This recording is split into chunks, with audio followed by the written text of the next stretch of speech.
In this episode, we'll explore the difference between ethics and integrity and why both matter, how to create a framework for ethical decision-making, ways to embed integrity into your daily operations, real-world examples of ethical dilemmas in property management and how to handle them, practical tools like the Renter's Bill of Rights and a property inspection integrity checklist.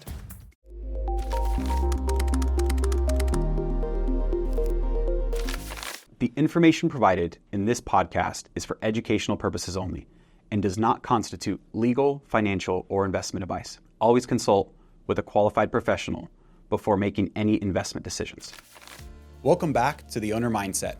I'm your host, Anthony A. Luna, and today we're diving into a topic that sits at the very core of property management excellence, ethics and integrity. Property management is about more than just maintaining buildings or collecting rent. It's about trust, accountability, and the impact we have on the people and the communities that we serve. In this episode, we'll explore what it means to lead with ethics and integrity. We'll discuss practical strategies for building trust, maintaining transparency, and making decisions that align with your values. By the end, you'll have actionable steps to strengthen relationships with tenants, owners, and vendors, and build a reputation that sets you apart in the industry.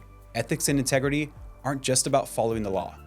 They're about defining who you are as a leader, a company, and an industry professional.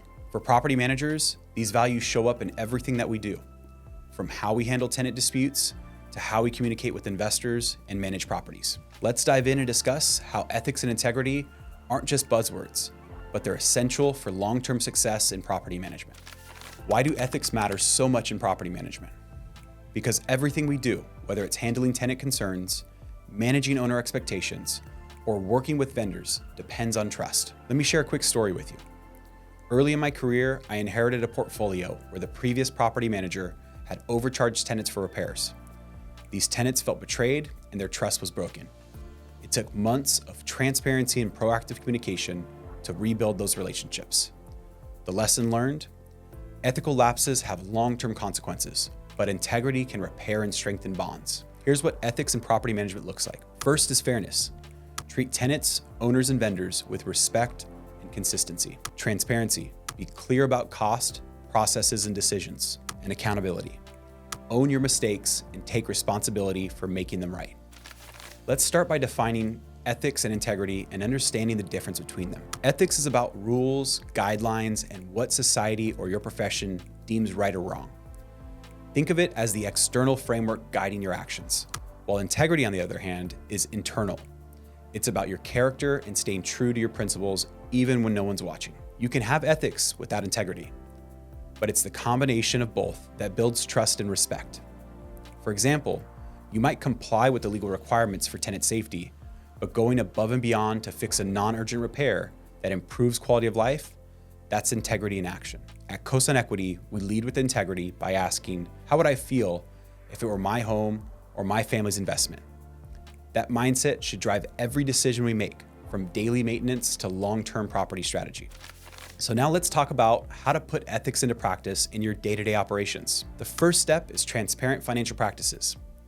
Always provide owners with detailed, itemized statements that show where their money is going. An example, when reviewing repair costs with owners, share all the vendor quotes, even if you recommend one over the other. This builds trust and keeps everyone on the same page. Step 2 is fair treatment of tenants. Follow the golden rule.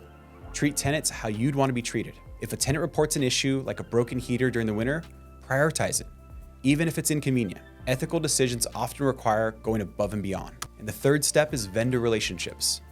Choose vendors based on quality, reliability, and fairness, not kickbacks or personal relationships. We once had a vendor offer a discount if we signed an exclusive contract. While tempting, we realized it wouldn't serve our owners or tenants well in the long run, so we declined the offer. Some might think that ethics is just about doing the right thing, and it is, but there's also a strong business case for leading with integrity. Long-term tenant retention is the first place it plays an impact. Ethical treatment builds loyalty.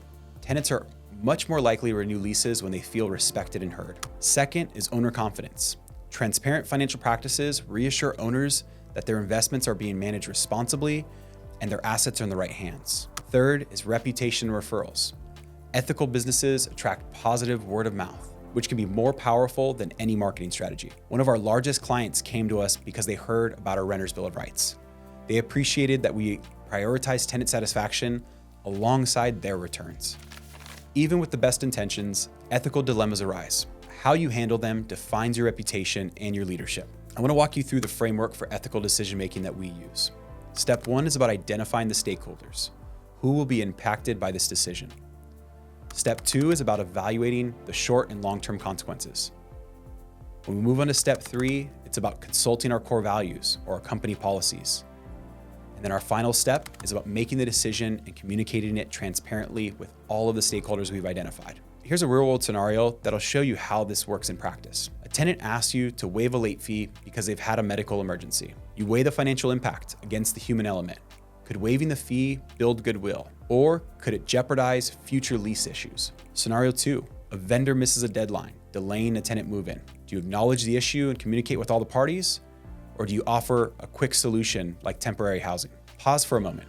Think of an ethical dilemma you faced in the past month. How did you handle it? If you could go back, would you approach it differently? Ethics and integrity start at the top, but they need to be woven into your company's culture. How do you possibly do this?